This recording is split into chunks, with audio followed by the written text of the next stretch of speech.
नमस्कार, knocking-news.com में आपका स्वागत है। मैं हूं गिरिजेश वशिष्ठ। आज तक ये थी खबरें, आज तक इंतजार कीजिए कल तक। एसपी सिंह का दौर याद कीजिए, क्या प्रतिष्ठा थी, क्या सम्मान था।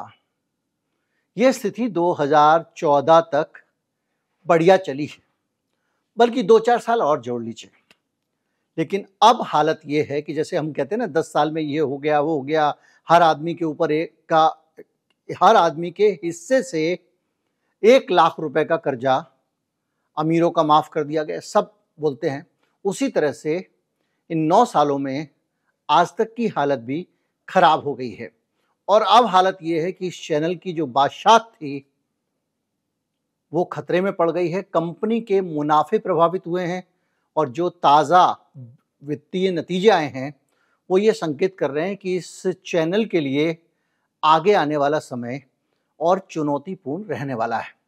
कहीं मत जाइए, चैनल को सब्सक्राइब कर लीजिए। मैं बहुत सारी चीज़ें बताने वाला हूँ, टीआरपी से लेके शेयर बाजार से लेके सारी स्थिति आज तक की, जिससे कि आप समझेंगे कि ये जो शीर्ष पर बैठा हुआ नंबर 1 चैनल था वो कैसे अब अपनी साख के लिए संघर्ष कर रहा है। मैं अभी आया।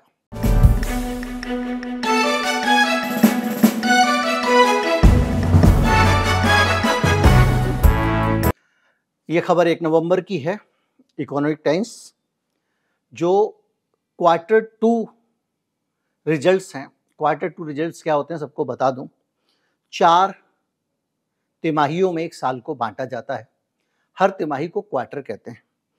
पहला जो क्वार्टर होता है, पहली तिमाही जो होती है वो अप्रैल, मई और जून महीने की होती है और उसको जून तिमाही कहते हैं। जिस महीने में तिमाही खत्म होती है उस महीने के नाम से उसको जाना जाता है। तो एक तो हो गई जून तिमाही और फिर जुलाई, अगस्त, सितंबर, फिर सितंबर तिमाही हो गई।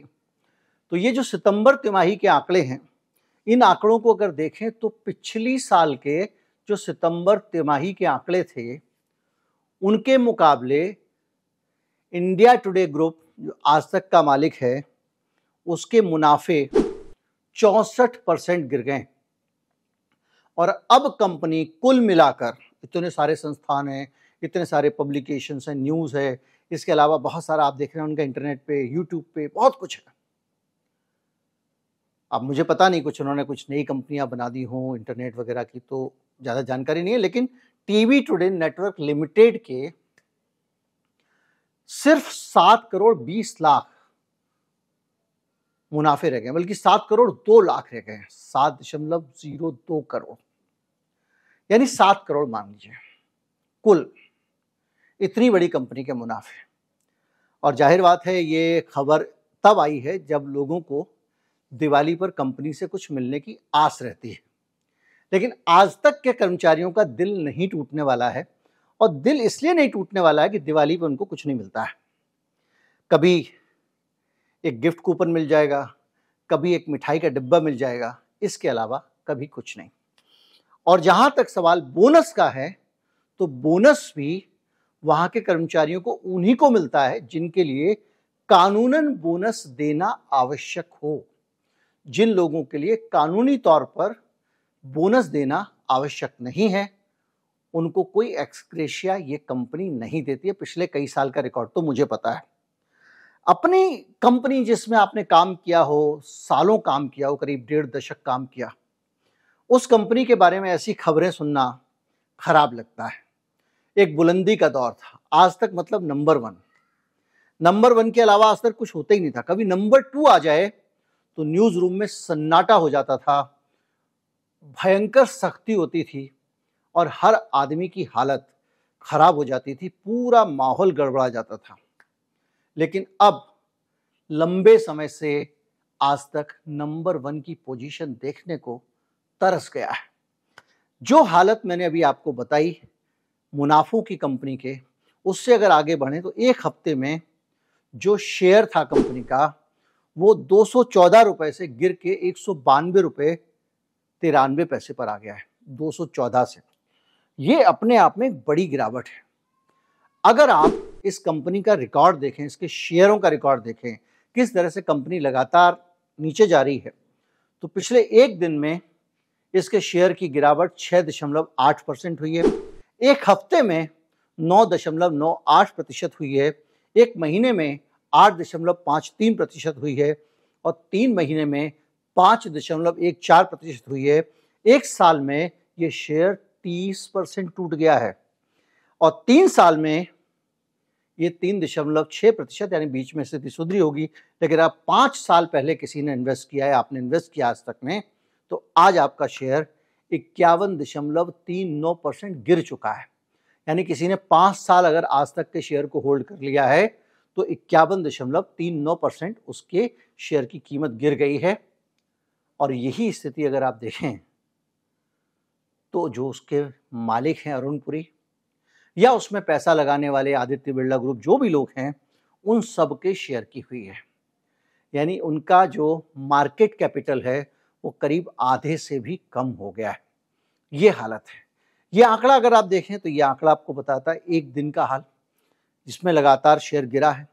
ये एक और दूसरा जो आंकड़ा है ये कहता है कि इंडिया टुडे के चेयरमैन ने, अभी हाल में हुआ था कि वसंत वैली एक स्कूल है जिसको इंडिया टुडे ग्रुप चलाता है, अरुण पुरी उसके चेयरमैन हैं, और वसंत वैली स्कूल के कुछ लोगों ने एक चिट्ठी लिखी थी और उसमें कहा था कि अब आज तक की वो न्यूट्रल वाली स्थिति नहीं रही है और उसके एंकर्स जो हैं उसके बीच में एक दोफाड़ दिखाई देता है, वो बहुत ज़्यादा पोलराइज है। उसके जवाब में अरुण पुरी ने जो चिट्ठी लिखी थी उसमें उन्होंने यही कहा था, लोकतंत्र में सबको अपनी राय रखने का अधिकार है। ये वो अरुण पुरी हैं जिन्होंने आज तक की एक साख बनाई थी। एक ज़माने में इंडिया टुडे ग्रुप में कुछ भी छपता था तो उसका मतलब होता था, वो पत्थर की लकीर होता था। आज तक पे अगर कोई खबर दिख जाए तो गलत हो ही नहीं सकती, ये आज तक की साख थी। लेकिन अब जो स्थिति है उसमें जो वहाँ सबसे ज़्यादा खराब स्थिति है वो ये समझिए कि वो जो काम करने वाले लोग हैं आज तक में, उनकी स्थिति समझिए।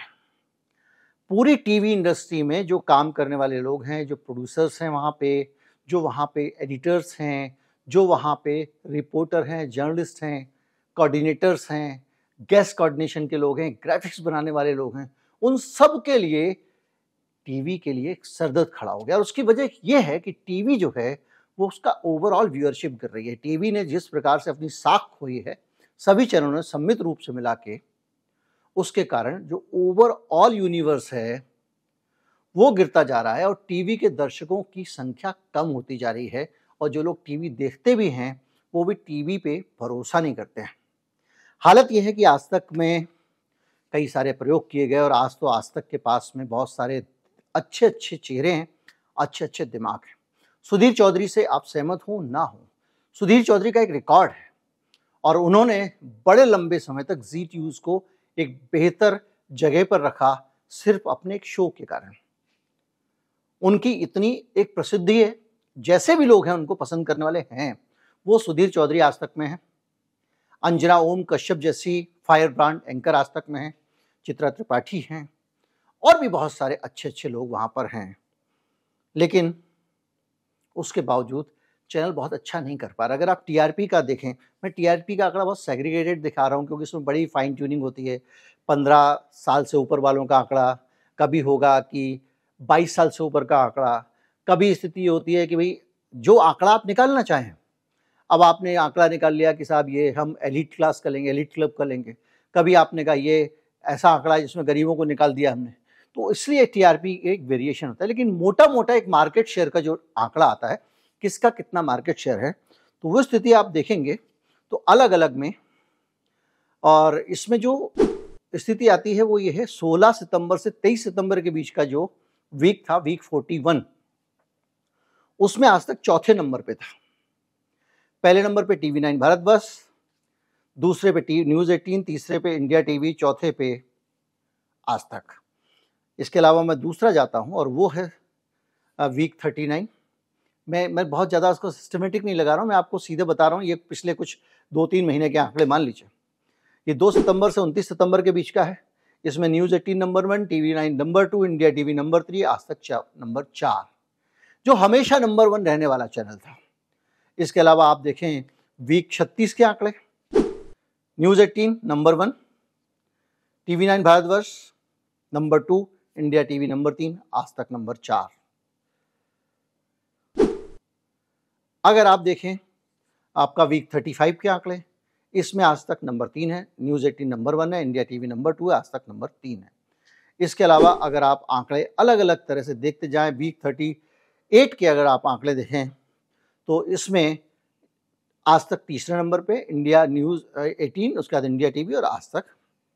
इसके अलावा अगर आप वीक 43 के आंकड़े देखें तो वीक 43 में आज तक 5वें नंबर पे है, जो आपका समझिए कि आसपास आजकल का हालात है। TV night Bharatvarsh, news 18 India, India TV, Republic Bharat और आज तक। इसके साथ साथ अगर आप और पीछे जाते जाएं तो अलग अलग जैसे मार्केट शेयर आप देखते जाएंगे, आपको अलग अलग मिलता जाएगा। और वीक 35, 36 और 37 का ये एक साथ कंबाइंड डाटा मैं आपको दे रहा हूँ। इसमें आज तक वीक 37 में तीसरे नंबर पे है। इसी तरह से इसने एक पोजीशन अपनी ऊपर की है, उससे पहले ये नंबर पे चौथे नंबर पे था। इस तरह की जो स्थिति है, लेकिन कुल मिला के जो आंकड़ा है वो कह रहा है कि टीआरपी में आज तक वीक 31 में आज तक नंबर 2 दिखाई दे रहा है। न्यूज़ 18 इंडिया के बाद में रिपब्लिक भारत तीसरे नंबर पे, टीवी 9 भारतवर्ष 5वें नंबर पे है। खैर, इसी तरह से अलग अलग हफ्तों के आंकड़े हैं, अलग अलग तारीखों के आंकड़े हैं, लेकिन यहाँ इंपॉर्टेंट आंकड़ा नहीं है। इंपॉर्टेंट ये है कि सारे के सारे टोटके करने के बाद, भक्ति में गर्दन तक डूब जाने के बाद और पूरी तरह से 5 जन से भी ज्यादा, आईटी सेल से भी ज्यादा भारतीय जनता पार्टी का मुखपत्र बन जाने के बाद, हर बात में मोदी जी की दहाड़ बताने के बाद इस चैनल का ये हाल है। अब क्या समझा जाए? एक मतलब तो यह है कि आपने जो तरीका अपनाया था, देखिए मैं उस दौर का गवाह हूं। 2014 से पहले अगर मोदी जी खांस भी दें और टीवी पे दिखाएं तो जम के टीआरपी आती थी। अगर आप राहुल गांधी का भाषण दिखाएं, टीआरपी नहीं आती थी। इतना बुरा हाल था। और अब स्थितियां बदल गई हैं। अब हालत यह है कि मोदी जी पे पूरे दिन गाथा दिखाने के बावजूद चैनल 4 नंबर, 5 नंबर, 3 नंबर ऐसे पड़ा हुआ है। तो एक पॉलिटिकल अगर आप नजरिए से देखें तो शायद आज तक को मोदी जी की तरफ एक तरफा बह जाने का नुकसान हो। देखिए एक समय था, आज तक में बैलेंस था। देखिए मैं ये नहीं कहूंगा कि हमेशा चैनल बहुत भक्ति चैनल रहा है। 10 बजे के टाइम पे आपके पास दस्तक पे पुण्य प्रसून वाजपेयी आ जाते थे और वो थोड़ा सा एकदम चैनल पे जो दूसरी तरह का दर्शक है उसको संभाल लेते थे, उसको जाने नहीं देते थे। अब तो आपको पता चला कि एक से निकले नहीं तो दूसरा और बड़ा वाला, तीसरा वाला और बड़ा वाला, चौथा वाला और बड़ा वाला है। तो उस पूरे दृश्य में जो एक खास तरह का दर्शक था, सोचने समझने वाला, पढ़ने लिखने वाला, जो सारे तथ्यों की जांच करता है, वो तो चला गया ना। अब उनको रिसर्च करके पुण्य प्रसून वाजपेयी वाले आंकड़े कौन बताएगा? एक जमाने पर मिक्स एंड मैच होता था, अलग अलग तरह के एंकर्स होते थे। एक बैंड किसी के पास था, दूसरा किसी के पास था, तीसरा किसी के पास था। और पहले इक्का दुक्का एंकर होते थे जिनको देख के कहा जाता था ये भैया ये तो हिंदू महासभा का दफ्तर चला रहे हैं। आज तक के अंदर एक कॉर्नर है जहां वो लोग बैठते हैं और उसको इसी तरह से पुकारे। अब तो पूरे चैनल ऐसा हो गया है। ऊपर से फोन आता है, आदमी रख जाता है। ऊपर से फोन आता है, ये क्यों दिखा रहे हो, दिखाना बंद कर देते हैं। ये सब बातें अभी मैं नहीं कह रहा हूँ, मैं अपने हिसाब से नहीं कह रहा हूँ। आज जो हो रहा है मुझे नहीं मालूम है, मैं 2-3 साल से वहां से बाहर हूँ। लेकिन जो चीजें हैं, जैसे पुण्य प्रसून वाजपेयी ने अपने भाषण में कहा था, यही सब बातें बताई थी उन्होंने। तो अब इसको आप ये समझिए कि जब देखिए आप कितना भी मोदी भक्त हो जाए, ये सेम चीज मैंने अभी पिछले दिनों किसी और संदर्भ में भी की थी। मोदी भक्त शब्द का इस्तेमाल कर रहा हूँ, ये पहले डेरोगेटरी होता था लेकिन अब एक सामान्य शब्द हो गया। तो आप एक हद तक कर सकते हो, आप किसी तरफ जा सकते हो, लेकिन रोजी रोटी वहां से नहीं चलेगी। वहां से कुछ पैसा मिल सकता है, आपका सर्वाइवल जनता से होगा। अब आपके पास टीआरपी नहीं है, आपको विज्ञापन क्यों मिलेंगे? टीआरपी का मतलब क्या है? कितने प्रतिशत लोग आपको देख रहे हैं। एक जमाने में आज तक का 20% होता था और 1 नंबर से लेकर 10 नंबर तक आज तक होता था, उसके बाद दूसरा शुरू होता था। ऐसा समझ टीआरपी 2, 3, 4 मिली हुई चीजों से बनती है। एक होता है टाइम स्पेंट, मतलब कितना टाइम किसी व्यक्ति ने आपके चैनल को देखा, एक औसत समय आपके चैनल को देखने का। दूसरा आपका रीच, कितने लोगों तक आपका चैनल पहुंच रहा है। इन दोनों चीजों के अलावा तीसरी चीज ये होती थी भैया कि आप देखते थे कि खरीदने जो आदमी देख रहा है टीवी, वो कुछ खरीदता वरीदता है कि नहीं, उसकी जेब में पैसे वैसे हैं कि नहीं, पढ़ा लिखा है कि नहीं, अर्निंग वर्निंग ठीक है कि नहीं।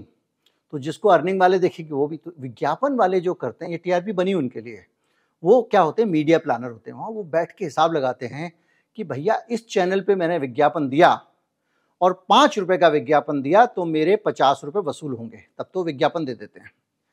अब आपके चैनल की टीआरपी गिरने, मार्केट शेयर गिरने का मतलब ये है कि आपका टाइम स्पेंट कम है, आपकी रीच कम है, यानी कम लोग आपका चैनल खोल रहे हैं। रीच का मतलब होता है एक बार किसी ने चैनल खोला, रीच आ गई, 1 मिनट तक देख लिया, एक इंप्रेशन आ गया कि भाई इन्होंने ये देखा। उसके बाद कितनी देर तक देखा, इससे टाइम स्पेंट आ गया। आदमी सर्फिंग करता रहता है बटन दबा दबा के, और अचानक जहां खबर पे रुक गया, देखना शुरू कर दी, उसी की टीआरपी आ गई। तो इस पूरी हालत में कोई विज्ञापन दाता जब ये देख रहा है, कभी आप 4 नंबर पे हो, कभी आप 3 नंबर पे हो, कभी आप 2 नंबर पे हो, तो भैया आपको विज्ञापन क्यों देगा। दूसरी हालत ये कि आपने महंगे महंगे एंकर और सब तो रखे हुए हैं, तो और इसके अलावा आप इक्विपमेंट पे खर्चा है, बड़ा बड़ा स्टूडियो, ये वो सब है, तो खर्चा भरपूर है, आमदनी अठन्नी है, खर्चा रुपया है, इसलिए ये हालत हो रही है। लेकिन ऐसी हालत में सर्वाइव करना मुश्किल है, और खासतौर पर पत्रकारों की मुश्किल बढ़ती जा रही है, क्योंकि बाजार में चैनल बंद हो रहे हैं, एक के बाद एक सुनते होंगे। जी की हालत खराब है, आप देख रहे हैं। इसके अलावा न्यूज़ नेशन ने अपने बिहार झारखंड बंद कर दिया है।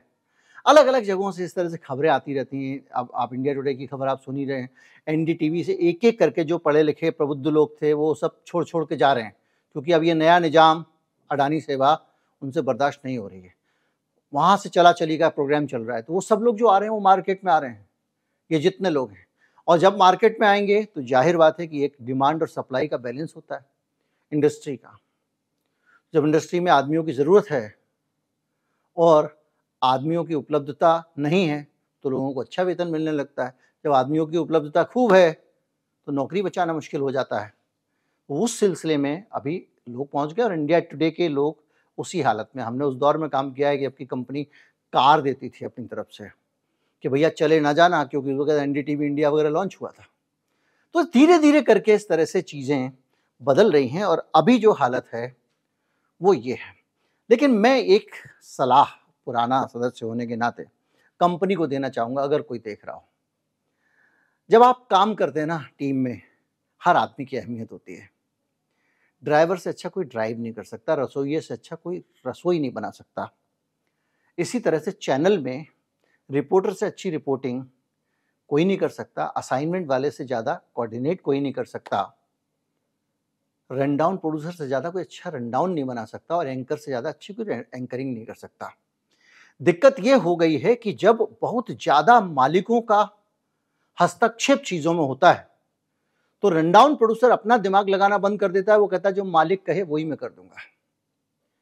जब आप बहुत एग्रेसिव होते हैं तो दूसरे लोग अपना इन्वॉल्वमेंट खत्म कर देते हैं। तो आपने इतना अच्छा ब्रेन पूरी इंडस्ट्री का इकट्ठा किया हुआ है, और आप उस ब्रेन को काम नहीं करने देते हैं। उस सारे ब्रेन को आप अपने तरीके से डायरेक्ट कर रहे हैं, और धीरे धीरे वो सारा टैलेंट एक तरफ हड़ताल करके बैठ गया है, ना खाता ना बही, जो मालिक बोले वो सही।